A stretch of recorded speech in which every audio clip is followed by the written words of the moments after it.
প্রতি বছরেই এমন একটা দিনে মুসলিম ধর্মাবলম্বীদের হজ ব্রত পালন হয়ে থাকে। আলহামদুলিল্লাহ, আজ সেই হজ পালন হলো। আল্লাহর রহমতে যে সকল হাজিগণ দেশে ও দেশের বাইরে থেকে সারা বিশ্ব থেকে যুক্ত হয়েছেন, আপনাদের জন্য অনেক অনেক দোয়া ও ভালোবাসা। সৃষ্টিকর্তার কাছে আমরা দোয়া করছি, আল্লাহ তাআলা যেন সবার মনের আশা পূর্ণ করেন, প্রত্যেক হাজির যেন হজটা কবুল হয়। তো এই দিনে আমরাও হয়তো একদিন হজের ময়দানে থাকবো ইনশাল্লাহ, আল্লাহ যদি আমাদের তকদিরে রাখে। তো বন্ধুরা, আজকের এই বিশেষ দিনে আজকে একটা সুন্দর রেসিপি নিয়ে চলে আসলাম, ঈদ স্পেশাল একটা রেসিপি। আর হ্যাঁ, চিকেন কষা তো আমরা বিভিন্ন সময় বিভিন্নভাবে করে থাকি। তো আজ যেটা করেছি এটা ঈদ স্পেশাল রেসিপিও বলতে পারেন। এটা হচ্ছে টক ঝাল মিষ্টি চিকেন কষা। তো চলুন দেখি, আপনাদের হাতে যদি একটু সময় থাকে, কিছুটা সময় না হয় দেন আমার সাথে। আর হ্যাঁ, যে সকল দেশে ও দেশের বাইরে থেকে যে সকল বন্ধুরা দেখছেন এই মুহূর্তে ভিডিওটি, অবশ্যই না টেনে শেষ পর্যন্ত সাথেই থাকুন। তো দেখতেই পাচ্ছেন এখানে কিন্তু বড় সাইজের একটা ব্রয়লার মুরগি আমি নিয়ে নিয়েছি। এটাকে আমি টুকরো টুকরো করে কেটে এটাকে লবণ আদা মাখিয়ে রেখেছিলাম কিছুক্ষণ।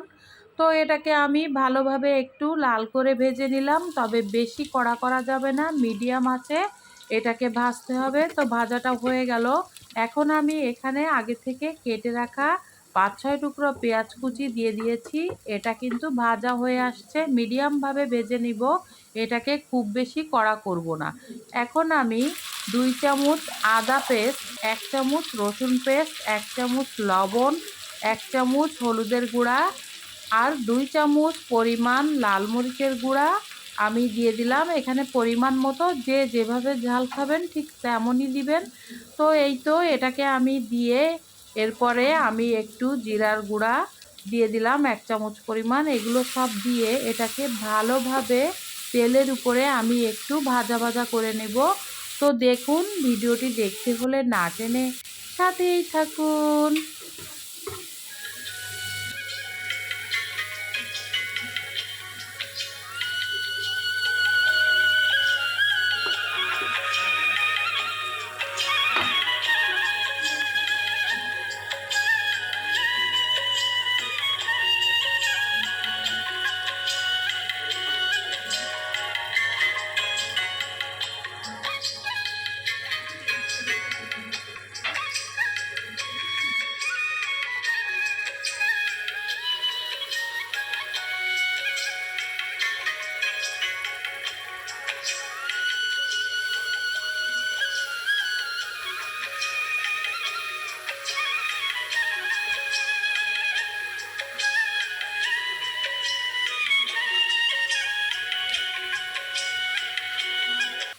এই তো আমার তেল মশলাগুলো ভালোভাবে একটু পানি দিয়ে কষানো হয়ে গেল।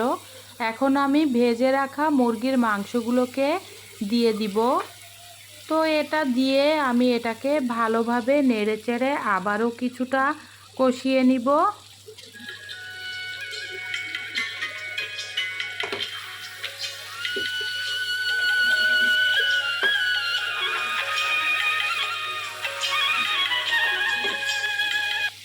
এই তো মুরগির মাংসগুলো কিন্তু মশলার সাথে সুন্দরভাবে কষানো হয়ে গেল। এখন আমি এখানে টক দই দিয়ে দেব। আড়ঙের টক দইটা আমি এখানে ব্যবহার করছি, যে কোনো টক দই দিলেই হবে। তো এখানে 4 থেকে 5 চামচ পরিমাণ টেবিল চামচের আড়ঙের টক দই দিয়ে দেওয়া হলো। এটা আমি এখন ভালোভাবে একটু মিশিয়ে আরও কিছুক্ষণ জাল করে নিব। তো দেখুন, রান্নাটা দেখতে হলে কিন্তু সাথেই থাকতে হবে। এখন আমি কিছুক্ষণের জন্য ঢাকনা দিয়ে ঢেকে রান্না করব। তো সাথেই থাকুন, তাহলে সব কিছুই জানতে পারবেন, সব কিছুই দেখতে পারবেন। আসলে একটা রান্না করতে গেলে অনেক সময়ের প্রয়োজন, অনেক বড় ভিডিও হয়ে যায়। যারা কন্টেন্ট ক্রিয়েটর, যারা ভিডিও মেক করে তারাই জানে যে কতটা সময় লাগে। তো এই তো আমার কিন্তু ঢাকনাটা উঠিয়ে আবার কিন্তু আমি একটু নেড়ে চেড়ে দেব। এখানে কিন্তু আমি কোনো পানি ব্যবহার করিনি, দইয়ের পানি দিয়েই কিন্তু আরেকটু সময় আমি কষিয়ে নিলাম। তো দেখুন দেখতে কতটা ইয়ামি লাগছে এখনই। যারা এখনও এভাবে টক ঝাল মিষ্টি চিকেন কষা রান্না করেননি, অবশ্যই একবার রান্না করে দেখবেন, ভালো লাগবে। তো এখন আমি এখানে পরিমাণ মতো রান্নার পানি দিয়ে দেব। যেহেতু এখানে কিন্তু আমার বেশি পানি দেওয়া লাগবে না, যেহেতু মুরগির মাংসটা আমি কিন্তু ভেজে নিয়েছিলাম। আর হ্যাঁ, এখানে কিন্তু হাফ কাপ পরিমাণ পানি আমি দিয়ে দিয়েছি। তো দেখুন এখন এটাকে ভালোভাবে মিশিয়ে আরও কিছুক্ষণ আমি রান্না করে নিব। তো সাথেই থাকুন। এখন আমি ঢাকনা দিয়ে কিছু সময়ের জন্য ঢেকে দিব।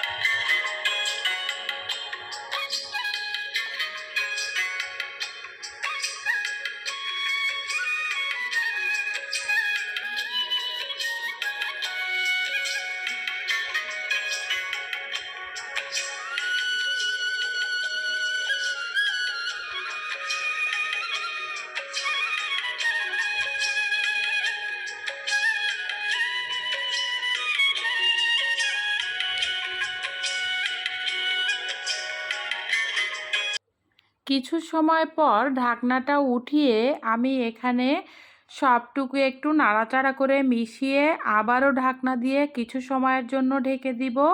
তো দেখুন রান্নাটা কিন্তু চলছে। আসলে যে বাসায় বাচ্চারা আছে এরা কিন্তু এখন আর দেশি মুরগি শক্ত মুরগি খেতে চায় না, একটু নরম মুরগি সবাই পছন্দ করে। তো এ পর্যায়ে আমি এখানে কিন্তু জায়ফল জয়িত্রী বাটা হাফ চামচ পরিমাণ দিয়ে দিলাম। দিয়ে আমি এটাকে ভালোভাবে একটু মিশিয়ে দিচ্ছি। তো যে কথা বলছিলাম, আবার বড়রাও ব্রয়লার মুরগি সবসময় খেতে চায় না। এখানে আমি কিন্তু ৫-৬ টুকরা কিশমিশ দিয়ে দিয়েছি। আসলে স্বাদের তো শেষ নেই। আবারও কিছু সময়ের জন্য ঢাকনা দিয়ে ঢেকে দিয়েছি। তো এভাবে কিন্তু রান্নাটা করতে হবে। অনেক মজার একটা খাবার। আর যেটা বলছিলাম, বড়রাও কিন্তু ব্রয়লার খেতে চায় না, সে পর্যায়ে আপনারা কিন্তু এভাবে যদি একটু টেস্ট ঘুরায়ে রান্না করেন, অনেক মজার একটা রেসিপি রান্না করে দিয়ে দেখতে পারেন। বাসার সবাই, মেহমান, পোলাও, সাদা ভাত সব কিছুর সাথে যায়। অনেক মজাদার একটা টক ঝাল মিষ্টি চিকেন কষা। এ পর্যায়ে আমি এখানে ৫-৬ টুকরো কাঁচামরিচ দিয়ে দিয়েছি। আর হ্যাঁ, কাঁচামরিচ দিয়ে কিছু সময় ঢেকে দিয়েছিলাম। আমি কিন্তু এখন এখানে পরিমাণ মতো ২-৩ চামচ পরিমাণ ঘি এখানে দিয়ে দিব। তো এই তো ঘি দিয়ে দেওয়া হলো। তো চিকেন কষাটা এভাবে রান্না করে একবার হলেও বাসায় ট্রাই করে দেখবেন। অনেক সুস্বাদু ও অনেক মজাদার। আসলে চিকেন কষা বিভিন্নভাবে রান্না করা যায়। তো আজকের এই রেসিপিটা কিন্তু ঈদ স্পেশাল রেসিপিও বলা যেতে পারে। তো বন্ধুরা, এখন আমি শাহি গরম মশলার গুঁড়ি ২-৩ চামচ পরিমাণ দিয়ে দিব। আমার রান্নাটা কিন্তু হয়ে গিয়েছে। মশলাটা দেওয়া হয়ে গেল। এখন কিন্তু আমি কিছু সময়ের জন্য এটাকে ঢাকনা দিয়ে ঢেকে দিব। যে কোনো রান্নায় মশলা দেওয়ার পরে কিছু সময় ঢেকে দিলে কিন্তু ভালো হয়, ওই ফ্লেভারটা আর বাইরে যেতে পারে না। তো দেখুন আমার রান্নাটা কিন্তু হয়ে গিয়েছে। তো বন্ধুরা, যে সকল বন্ধুরা দেশে ও দেশের বাইরে থেকে এই মুহূর্তে আমার ভিডিওটি দেখছেন, যদি ভিডিওর কোনো অংশ আপনাদের ভালো লেগে থাকে, প্লিজ যদি লাইক না দিয়ে থাকেন একটা লাইক দিয়ে দিবেন।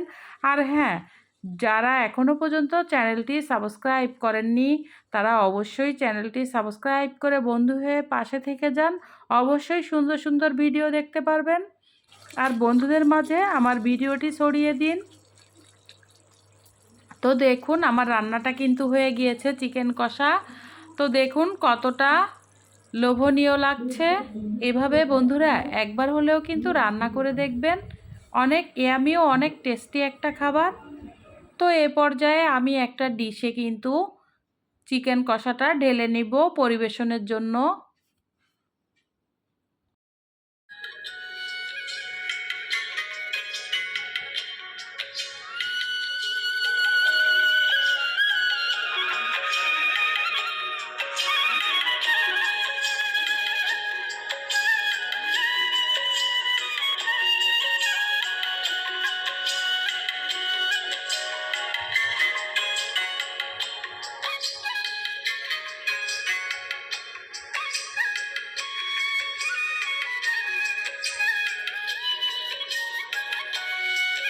দেখুন কতটা ইয়ামি লাগছে। তো বন্ধুরা, যে সকল বন্ধুরা এভাবে টকঝাল মিষ্টি চিকেন কষা দই দিয়ে এখনও করে দেখেননি, অবশ্যই বাসায় একবার ট্রাই করে দেখবেন। আর হ্যাঁ, সবাইকে অগ্রিম ঈদের শুভেচ্ছা জানিয়ে আমি এখনই ভিডিও থেকে বিদায় নিচ্ছি। তো আপনারা ভালো থাকবেন, সবাইকে জানাচ্ছি ঈদ মোবারক।